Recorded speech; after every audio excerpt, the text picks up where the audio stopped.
اب سمجھ رہا ہوں حضرت گمائی کہتی ہے حضرت بہاؤالدین نے کہا وہ بچہ ہے، تو شاہ رکن عالم خوش ہوئے، فرمایا پھر بچہ ہے نا، انہوں نے کہہ دیا۔ اب سمجھے نہیں ہے میری بات کو؟ حضرت بہاؤالدین نے کہا وہ بچہ ہے، کس کو؟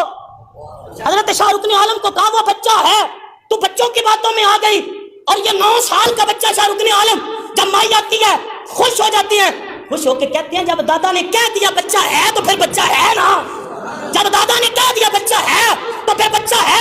مائی پریشان، مائی کو سمجھ نہ آئی، لیکن خیر مائی واپس چلی گئی۔ وقت گزرا، چند ماہ گزرے، 9 ماہ گزرے، 9 ماہ کے بعد اللہ نے اس مائی کو بیٹا عطا کیا۔ جب بیٹا عطا کیا خوشی کی انتہا نہ رہی، اپنے بچے کو اٹھا کر حضرت بہاؤالدین زکریا ملتانی کی بارگاہ میں لے آئی، لا کر عرض کرتی حضرت آپ نے دعا کی تھی، اللہ نے بیٹا عطا کیا۔ فرمایا کیسے ہوا؟ اور کہا جب میں حضرت شاہ رکن عالم کے پاس گئی تھی آپ سے پلٹ کر، انہوں نے خوش ہو کر کہا تھا کہ جب انہوں نے کہہ دیا بچہ ہے تو پھر بچہ ہے نا، جب انہوں نے کہہ دیا بچہ ہے تو پھر بچہ ہے، اور یہ اللہ نے مجھے بچہ عطا کیا۔ آپ نے پوچھا شاہ رکن عالم سے، شاہ رکن عالم بتاؤ معاملہ کیا تھا؟ کہا جب یہ آپ کی بارگاہ سے روتی ہوئے اٹھ کر ادھر پلٹ کے واپس آئی، مجھ سے اس کے آنسو نہ دیکھے گئے کہ ہمارے گھر کا لنگر پکائے، ہماری خاتمہ ہو اور ہمارے در سے مایوس ہو کر چلی جائے، مجھے یہ گوارا نہ ہوا۔ جب میں نے دیکھا کہ ہماری ایک مرید، ہماری ایک خاتمہ جو دلی میں رہتی ہے، اور اللہ نے لوح محفوظ پہ اس کے حق میں 2 بیٹے اکٹھے لکھے ہوئے تھے، اس کے ہاں 2 بیٹے ہونے تھے، میں نے اللہ کے حضور عرض کی مولا وہ بھی ہماری خاتمہ، یہ بھی ہماری خاتمہ ہے، اسے 2 عطا کر رہا ہے، اسے ایک بھی نہیں دے رہا۔ مالک تیری بارگاہ میں عرض کرتا ہوں تقسیم یوں کر دے، ایک اسے دے دے، ایک اسے دے دے۔ جب رب کی بارگاہ میں عرض کی، اللہ نے ایک اسے بیٹا دے دیا، ایک اسے بیٹا عطا کر دیا۔ دوستو ویڈیو آپ نے دیکھی ہے کس طرح عوام کو الو بنایا جا رہا ہے اور لوگوں کے ایمان کو تباہ کیا جا رہا ہے۔ پہلی بات تو یہ ہے کہ جو بتایا جا رہا ہے کہ بہاؤالدین زکریا ملتانی نے لوح محفوظ سے دیکھا، تو لوح محفوظ کوئی عام سی جگہ نہیں ہے۔ لوح محفوظ تو وہ جگہ ہے جہاں پر پہلے قرآن مقدس موجود تھا، جب کسی کو قرآن مقدس کا علم ہی نہیں تھا، اور اللہ تعالیٰ نے قرآن کو وہاں پر محفوظ کیا۔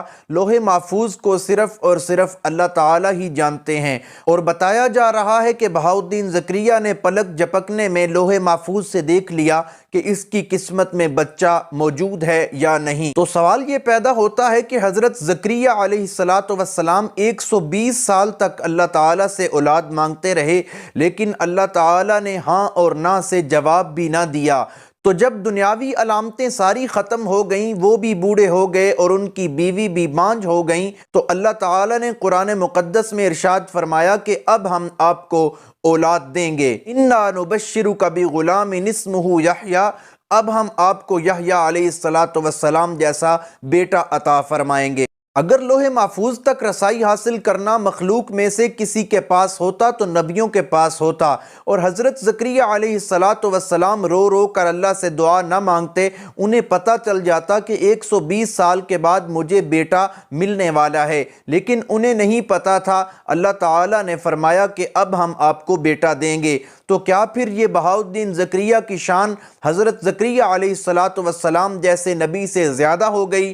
معلوم ہوتا ہے کہ یہ جہالت ہے، یہ گمراہی ہے، اس کے سوا اور کچھ نہیں ہے۔ دادا جی نے کہہ دیا کہ بچہ ہے تو پھر تمہاری قسمت میں بچہ ہے۔ اگر کہنے سے اس طرح اولاد ہوتی تو پھر سب کو مل جاتی۔ حضرت ابراہیم علیہ السلام جیسا جد الانبیاء پیغمبر، وہ بھی اللہ تعالیٰ سے دعا مانگتے ہیں، ربی حب لی من الصالحین، کہ اللہ مجھے صالح اولاد نصیب فرما۔ تو پھر اللہ تعالیٰ نے بعد میں کافی عرصے کے بعد فرمایا فبشرناہ بغلام حلیم، کہ میں آپ کو بردبار بیٹا عطا کرنے والا ہوں۔ اس طرح اولیاء کرام کی شان کو انبیاء کرام علیہم السلام کی شان سے بڑھایا جا رہا ہے، اور اللہ تعالیٰ کے تمام اختیارات ولیوں میں شامل کیے جا رہے ہیں۔ اور تیسری بات یہ ہے کہ تقسیم کرنا کسی کے اختیار میں نہیں ہوتا۔ انہوں نے لوح محفوظ سے دیکھ لیا کہ ایک خادمہ کے مقدر میں 2 بیٹے لکھے تھے، اور انہوں نے اللہ سے کہا کہ دیکھو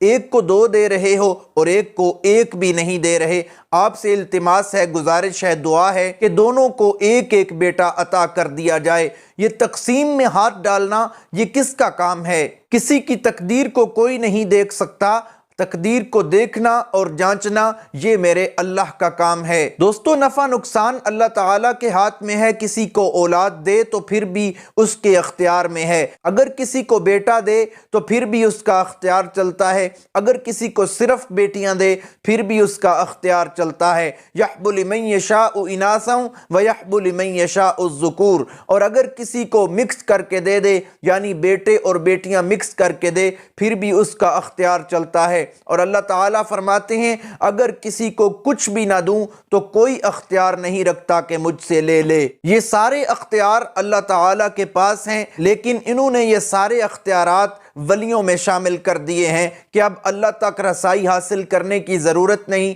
اللہ کو پکارنے کی ضرورت نہیں، اولیاء کو پکارو وہ تمہیں خود ہی اللہ تعالیٰ سے لے کر دے دیں گے، تمہیں کوئی مسئلہ نہیں ہے۔ دوستو، خدا را آپ کے ایمان کو تباہ کیا جا رہا ہے، ان کرامات، لغویات اور بکواسات کے ذریعے آپ کے ایمان پر ڈاکہ ڈالا جا رہا ہے۔ خدا را ان جاہل مولویوں سے بچیں، اپنا ایمان بچائیں۔ آج کے دور کے اندر اپنے ایمان کی حفاظت کرنا سب سے بڑا جہاد ہے، جہاں پر مولوی صرف اور صرف آپ کے ایمان کو تباہ کرنے پر تلے ہوئے ہیں۔ اللہ تعالیٰ سب کو قرآن و سنت پر عمل کرنے کی توفیق عطا فرمائے۔ اللہ تعالیٰ سب کو ایمان کی حفاظت کرنے کی توفیق عطا فرمائے۔